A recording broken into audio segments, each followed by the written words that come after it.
Terorik era levenim bat bein sarchem kemovad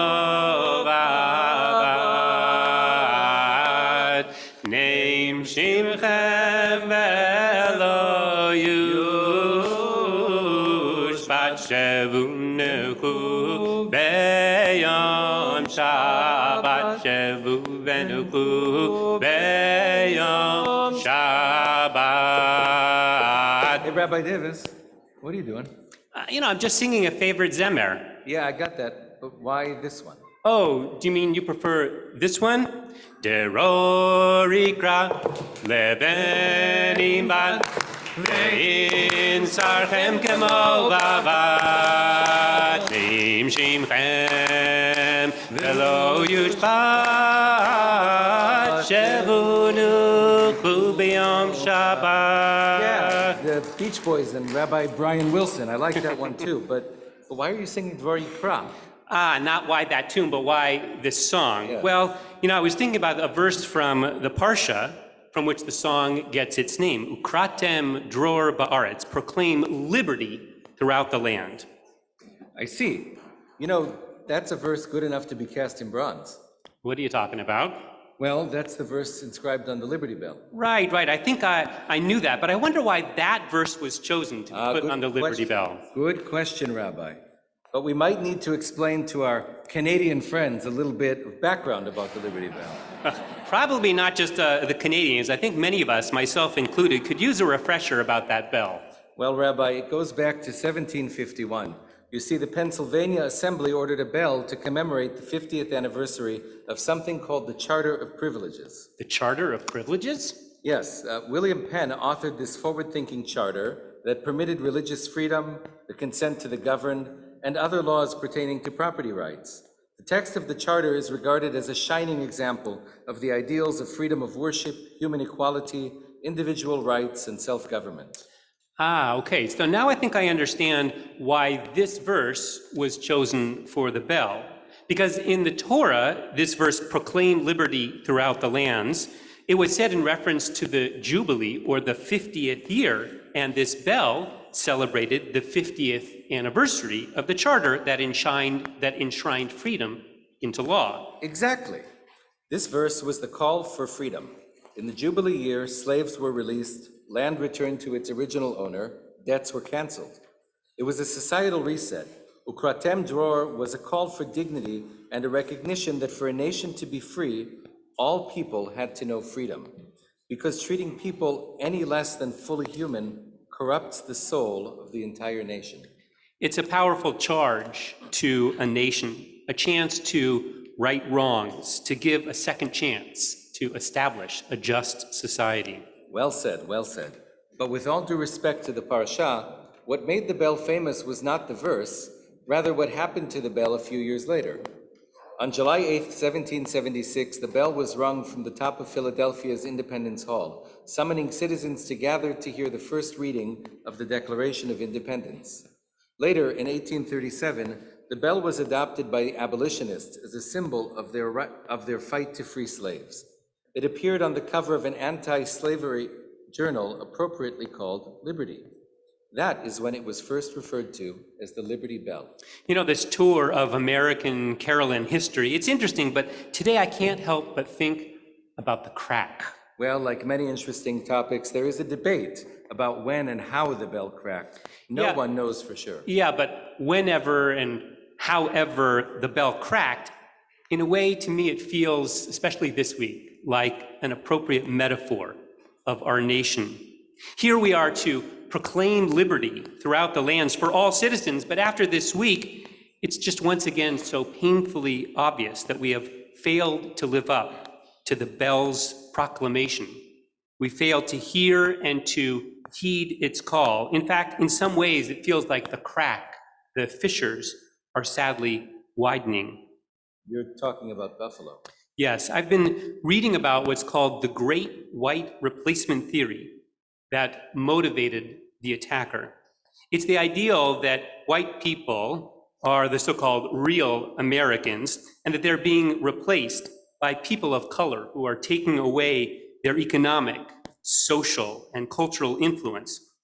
And of course, the Jews are the mastermind behind the whole thing. Of course. Apparently, the people behind this theory have never heard, how many Jews does it take to replace a light bulb? It's okay, I'll sit in the dark. No. Come on, people really believe this? Let's be honest. If anything, it was white people who replaced original Americans, Native Americans who inhabited this land. This theory started out as a fringe conspiracy theory attributed to a French writer, René Camus, who in 2012 published Le Grand Replacement. But it has been mainstreamed on social media, so much so that an AP poll found that 1 in 5 Americans agree with the Buffalo shooters' ideology.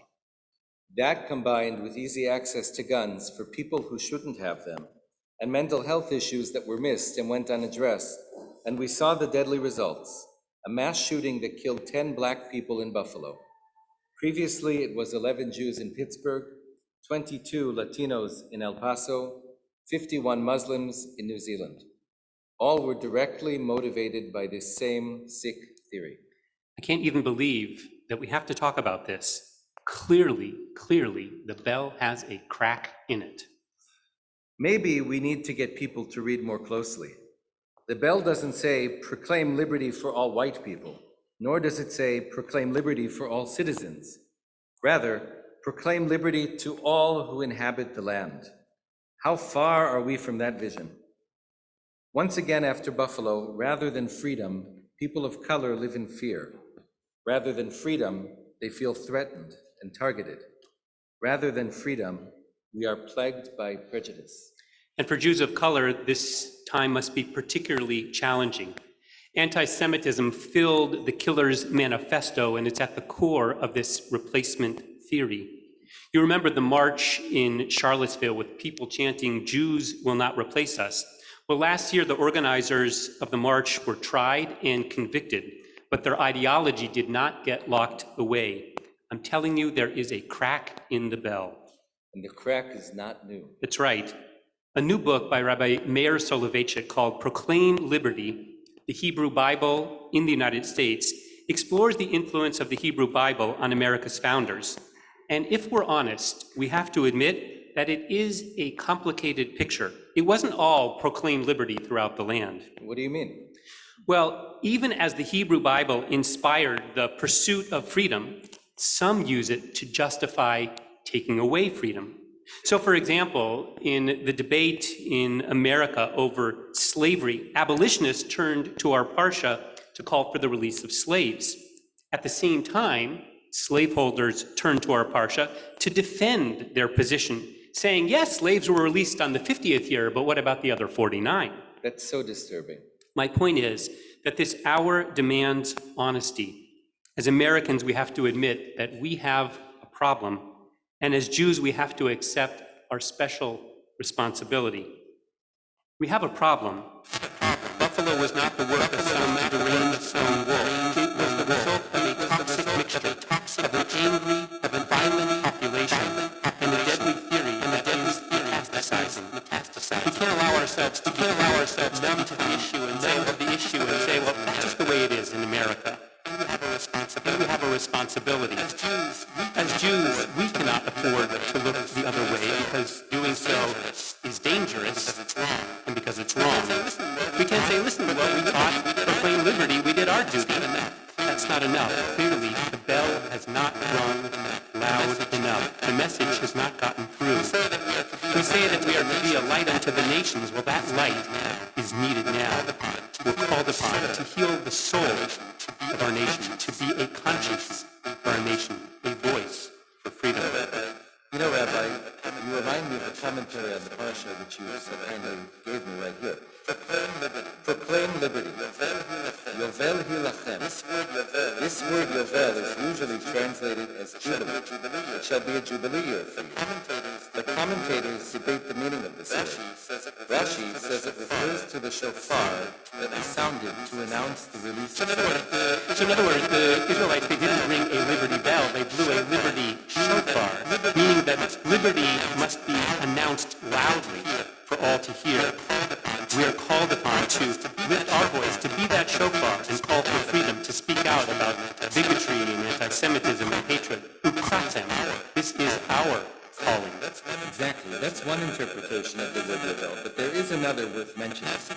The passage calls for each person to return to their ancestral home. The Kabbalists understand this to mean that each person must return to their ancestral roots. Ve'al yuval yishlach shorasham. That is, each person must trace their family tree back to the beginning. Doing so, we will come to recognize that we all share the same lineage that begins with Adam, the first human being. Each of us, every person, is equal because we come from the same ancestor. These interpretations, these commentaries, they're compelling, but of course it's not enough just to study them. It's not enough just to proclaim liberty. We have to live it and legislate it. In the words of my colleague, Rabbi Josh Feigelson, the director of the Institute for Jewish Spirituality, this moment calls each of us to deeper responsibility and agency, to engage in democracy nonviolently, to practice speech that is mindful, wise, and courageous, and to understand our calling, to be vessels of the divine presence, to reflect and enhance on the image of God in the world, and to free and help every image of God to be present. Rabbi, those are beautiful ideals, but tell me, tachlis, what does it mean? It means that this moment calls on us to support organizations that fight against racism and anti-Semitism. It calls on us to vote out of office those who sanction dangerous ideologies, to reject lies and conspiracy theories, to vote for increased support for mental health resources and reasonable gun violence prevention legislation. I hear what you're saying, but do we really believe there's a solution? Do we really believe that the crack can be repaired? Listen, as Jews, we are forbidden to despair or to give up. In the words of Reb Nachman, if you believe that you can break, believe that you can fix. Ta'amim shicholim litaken. As Americans, we share that optimism because when William Penn established that new colony, he said that in a new world, anything is possible. A new order, a new society is possible. He called that effort to build such a world, he called it a holy experiment. We cannot let the experiment fail. In the language of our verse, V'kidashtem et shnat ha'chamishim ukratem dor ba'aretz, we are to sanctify this time. We are to make this time holy, and we can do so by proclaiming and ensuring freedom for all.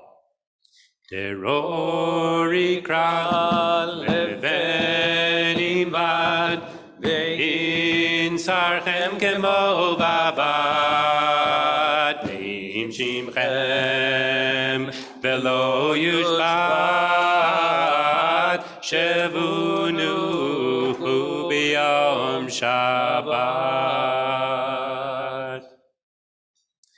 Turn back in our Sidurim to page 155 and Amud 155, the Chatzi Kaddish, which introduces Musaf.